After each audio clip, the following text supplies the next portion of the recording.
शिव मंदिर में जाना, भगवान शंकर की चौखट पर जाना, भगवान शिव के दरवाजे पर जाना, तो ये कभी मत कहना कि उसने ऐसा कह दिया, उसने वो बोल दिया, उसने ऐसा कह दिया। नहीं नहीं नहीं, शंकर जी के मंदिर में जाकर कहना, भोलेनाथ बस कोई कुछ भी कहे पर तू मेरे साथ में है, मेरा विश्वास करता है मैं सारे झंझट से, सारी दंगल में से बाहर निकल जाऊंगा क्योंकि तू मेरे साथ में है। हम उसके प्रति पूर्ण समर्पित हो जाए, हम पूर्ण समर्पण हमारा भगवान के प्रति हो जाए, पूर्ण समर्पण।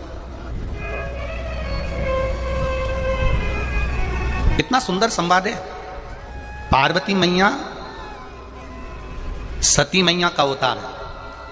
राजा हिमालय राज के घर में माता पार्वती का जन्म हुआ। मैनावती के गोद में माता पार्वती जी खेली। 5 वर्ष की आयु माता पार्वती जी की हुई और उन्होंने शिव जी का भजन चालू कर दिया।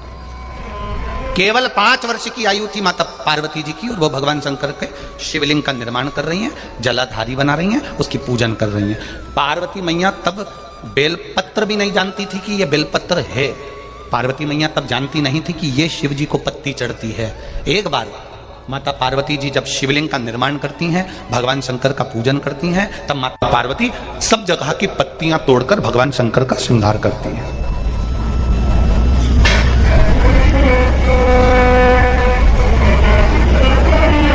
पार्वती मैया शंकर जी का श्रृंगार कर रही और उनकी माता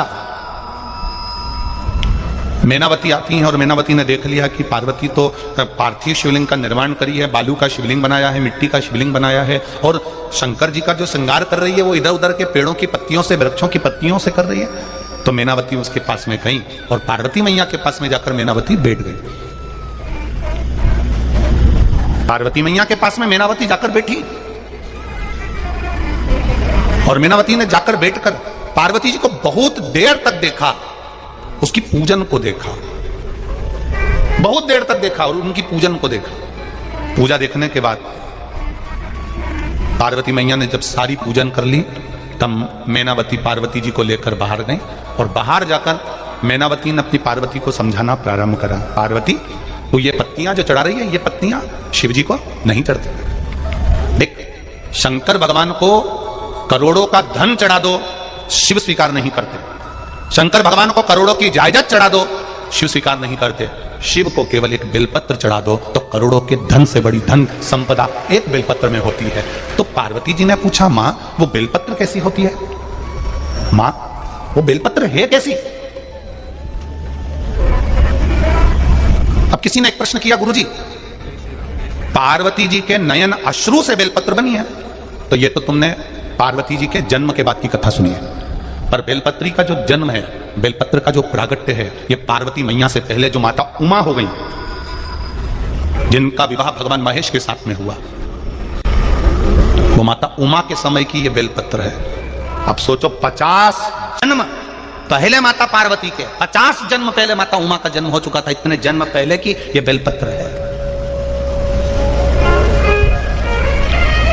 हम कई बार व्यासपीठ से कह देते हैं, लोग उसको हंसी में ले लेते हैं। हम कई बार कहते हैं, अगर आपने पार्वती जी को नहीं देखा, सती माता को नहीं देखा, उमा माता को नहीं देखा, कात्यायनी को नहीं देखा, कुष्मांडा को नहीं देखा, बमलेश्वरी को नहीं देखा, जगदम्बा को नहीं देखा, अन्नपूर्णा को नहीं देखा, आपने स्कंदा आदि महागौरी जितनी माताएं हुई, इनका अगर दर्शन नहीं कराओ तो एक बेलपत्री को जब शंकर जी पे चढ़ाओ और शंकर जी पे चढ़ी हुई बेलपत्र जब उठाकर जब उसको अपने मस्तिष्क से लगाओ, समझ लेना कि सारी माताएं उस बेलपत्र के अंदर विराजमान हो जाती हैं, जो शिव के पास में चढ़ी जाती हैं। एक बेलपत्री में 64 योगनियां विराजमान है, एक बेलपत्री में 33 कोटि देवता विराजमान है, एक बेलपत्री में अष्ट भैरव विराजमान है, एक बेलपत्री में अष्ट विनायक विराजमान है, एक बेलपत्री में अष्ट लक्ष्मी विराजमान है, एक बेलपत्री में 33 कोटि देवताओं का आनंद विराजमान है। वो बेलपत्र कोई साधारण नहीं होता। पार्वती तो शिव जी को एक बेलपत्र चढ़ा। ये माता मैनावती अपनी पार्वती को कह रही है। कहां कह रही है? पूजन वाली जगह से बाहर ले जाकर। आप जरा समझ लीजिए, छत्तीसगढ़ के और जितने लोग आस्था चैनल पर कथा सुन रहे हैं, जितने लोग फेसबुक यूट्यूब पर सुन रहे हैं और जितने लोग यहां बैठकर कथा सुन रहे हैं, मैनावती में और हम में अंतर है। हम व्यक्ति को टोक टोकते कहां पर हैं? भगवान की जब वो पूजन कर रहा होता है तब। मैनावती ने वहां नहीं टोका, पार्वती को वहां नहीं बोला। मैनावती ने देख लिया कि पूजन कैसी कर रही है, पत्ती कैसी चढ़ा रही है, क्या कर रही है, तब पार्वती मैया का हाथ पकड़कर बाहर लेकर गई शंकर के मंदिर से, शिवालय से बाहर ले जाकर मैनावती ने कहा कि पार्वती, शिव जी को अगर तू बेलपत्र चढ़ाएगी तो शंकर भगवान स्वीकार करेंगे, ऐसे तुझे बेलपत्र चढ़ाना है, ऐसे तुझे जल चढ़ाना है। ये शिव जी के सामने मैनावती ने नहीं कहा, शिव जी के पास से जाकर कहा। क्यों? अगर मैनावती कहती है मैं शंकर जी के सामने बैठकर तुझे अगर ज्ञान दूंगी तो वो ज्ञान श्रेष्ठ नहीं होगा। भगवान को लगेगा कि मैनावती को इतना अहंकार आ गया, इसलिए मैं वहां ज्ञान नहीं दे सकती, मैं तो भोलेनाथ जी के चरणों की दासी हूं, बाहर जाकर समझाऊंगी। और हम उल्टे हैं। कई माताओं की आदत रहती है, मंदिर में कोई पूजन करने आई और इसने टोकना, इधर मत बैठो, उधर बैठो, ऐसे मत चढ़ाओ, ऐसे चढ़ाओ, ये मत करो, ऐसा करो, तो समझ लेना ये मैनावती से भी ऊंची है। मैनावती से भी ऊंचा ज्ञान इसमें आ गया, जो ये शंकर जी के सामने बैठकर ज्ञान दे रही है। माता ब्रह्मा जी की धर्म पत्नी ब्रह्माणी को अहंकार आ गया था, सरस्वती को अहंकार आ गया था, वीणा देवी को अहंकार आ गया था कि मुझ में स्वर की आनंदता है, मैं स्वर की देवी हूं, मुझ में संगीत भरा है, मुझ में स्वर भरा है, मुझ में विद्या भरी है, मुझ में ज्ञान भरा हुआ है। ब्रह्मा जी ने जान लिया कि इसको इतना अहंकार आ गया, ब्रह्मा जी उसको शिव जी के पास ले गए। शंकर जी ने जान लिया कि सरस्वती को इतना अहंकार है, शंकर जी ने एक सभा रखी, इंद्र के यहाँ पर सभा चल रही थी, सब बैठे थे, देवादिदेव महादेव उस जगह पर पहुंच गए। तुमरुका जी आ गए, शंकर भगवान के भक्त तुमरुका जी, जिनके हाथ में वीणा है, करताल है, मुख घोड़े का लगा है, मुख घोड़े का लगा है।